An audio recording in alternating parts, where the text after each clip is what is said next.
sevgili kardeşlerim, hanım kardeşlerimin en çok şikayet ettikleri istenmeyen bölgesel kiloları, oradaki ciltleri nasıl zayıflatabiliriz diyorlar.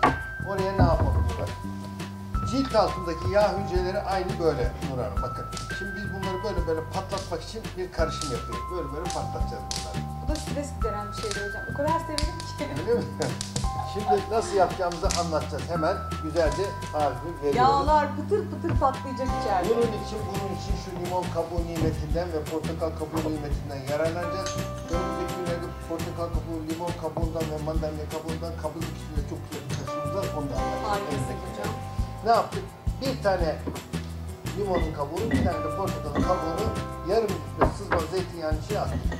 Deneyin, sevdikler için artı bu istenmeyen yerdeki kilolar için mükemmel bir Bunun için özel bir şey yapmanıza gerek yok. Akşam portakal, limonu soydunuz.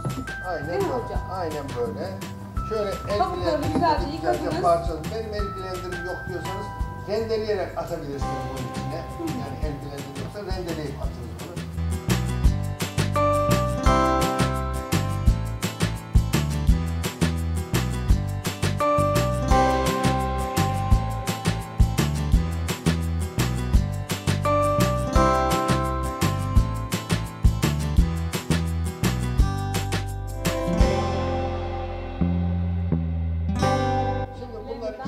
Parçalanması lazım. Ona dikkat edeceksiniz. Biz acele edip biraz parçalamak istiyoruz. İyice parçalansın bunlar. Parçalandıktan sonra ne yapacaksınız bunu? Eğer görebilirseniz, güneş görmüyorsunuz ama görebilirseniz bunu günde 1 saat kadar bir güneş gösteriniz. Bir hafta sonra bunu süzünüz. İstediğiniz yere, neresi mesela, diyelim ki burada, diyelim ki burada, diyelim ki selülit bölgesi, yukarıya doğru, kalbinize doğru sürdükten sonra o bölgeyi böyle mıncık masaj yapmanız lazım kardeşler.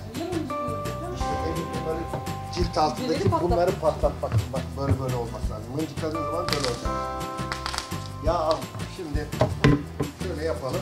Şu kolumuz değil. Kolun altındaki bu cilt altındaki yağ hücreleri. Cilt altındaki yağ hücreleri. Ben bunu yukarı doğru, kalbine doğru, bacaklarında da kalbine doğru yaptıktan sonra şöyle yaptığım zaman bakın. Yağ hücreleri böyle patlayacak bak. Bunu süreceksiniz. Bununla da böyle eze mıncıklayacaksınız. Siz böyle pıtırtı sesini duymayacaksınız. Duymayacaksınız ama hissedeceksiniz. Ama hocam. Ne olursunuz yapın, çok farklı bir şey.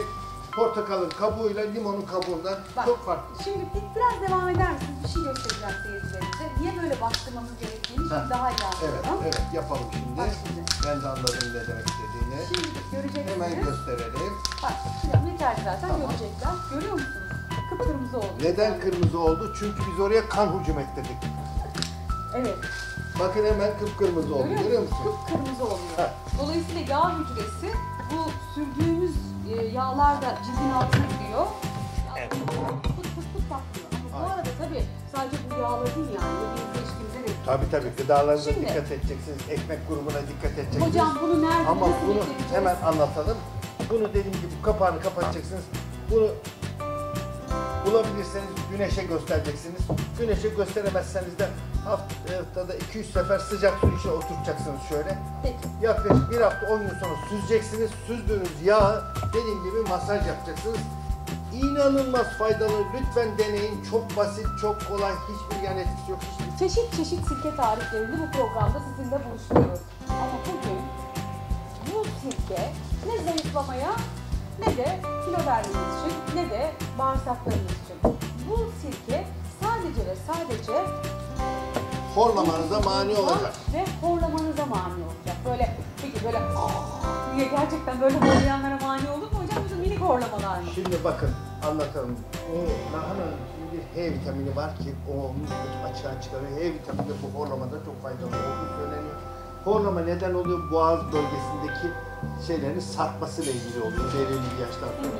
Ameliyatları var, şu var, bu var. Oraya radyo frekanslar yapılıyor, şu bu filan ama bu çok basit. Denesinler, çok kolay. Nasıl kullanacaklarını da söyleyeceğim. Önce bir yapalım, sonra da nasıl kullanacağını söyleyeceğim.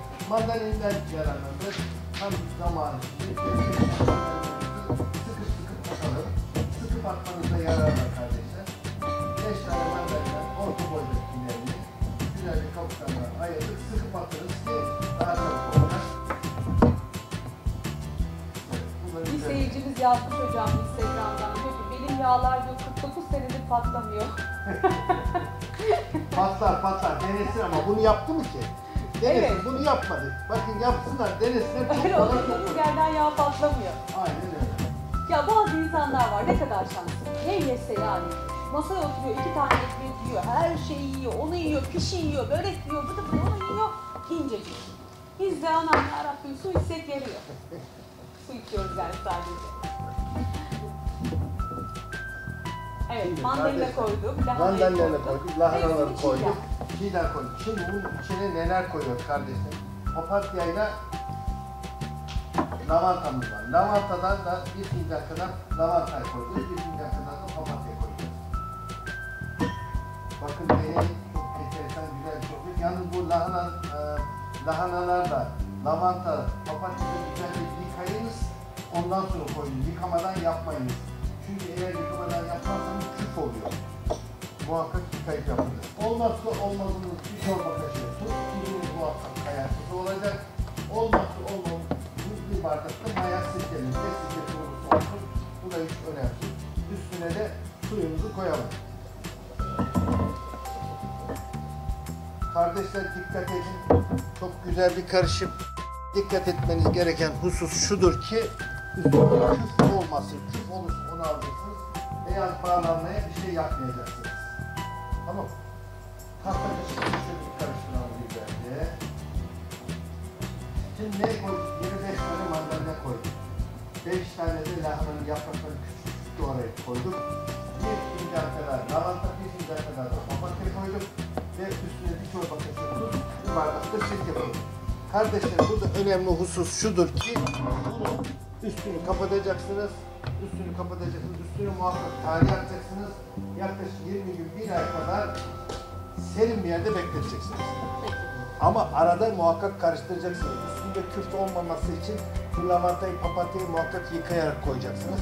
Bunlar dibe doğru çöktüğü zaman olmuş demektir ama arada da tadına bakacaksınız. Peki nasıl kullanacaksınız? Şimdi onu anlatayım. 20 gün, 1 ay sonra bu bitti. Bittikten sonra süzdünüz, aldınız. Yapacağınız işlem şu. Bundan her gün akşam yatmadan önce, gündüz de içebilirsiniz ama yatmadan önce şöyle alıp tutacaksınız. Anlatınız ağzınızı.